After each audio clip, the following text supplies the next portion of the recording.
gerbiamas kunigo, mūsų žodis.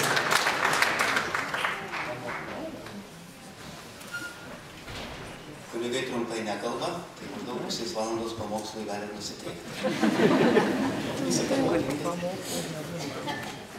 Iš tikrųjų, žmogaus laimė tai kitus padaryti laimingus.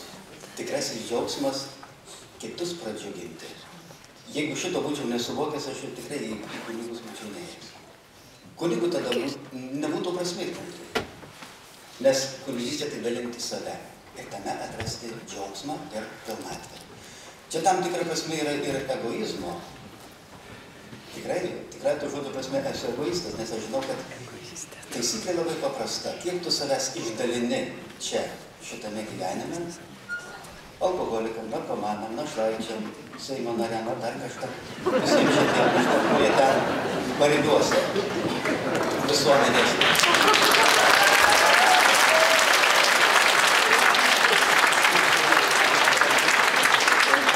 Tai gali tikėtis, kad tave perneš ten į amžinybę. Vis tik vargšų rankos gali tave pernešti tenai, jau viešpats paskui kaip pusvį surinks. Sveikiname gavus apdovanojimą ir kokie įspūdžiai gavosi? Įspūdžiai nežinau, žinoma, yra žmonių visų pirmiausiai pasitikėjimas, nes tai, ką aš darau, yra gerai. Kai būtų gerai, kad būtų daugiau žmonių, kurie iš tiesų prie tų mažutėlių pasilenkia. Jiems padeda. Kad iš tiesų atrastų, jog tai yra džiaugsmas. Žmonijos istorijoje buvo daugybė tokių, netgi visokių hercogų, kunigaikščių ir visokių karalių, kurie irgi būdami, užimdami aukštas pareigas ir galėdami mėgautis gyvenimo teikiamais džiaugsmais, ėjo pas tuos vargšus. Toli nereikia, Lietuvos karalaitis Kazimieras. Ėjo, maitino tuos visokius vargšelius žmogeliukus. Nešiojo po marškiniais ašutinę. Kam? Kad tie rūmų malonumai jo nesuėstų. Nes dažniausiai žmonės suėda kas? Malonumai, pinigai, linksmybės ir paskui ištyšti, pabliukšti ir, kaip ir minėjau, tada visuomenė ir pradeda irti. O jeigu būsim stiprus gailestingumu, tai tada būsim galingi. Tada mes galėsim viską. Ar pirmą kartą gaunate tokį apdovanojimą?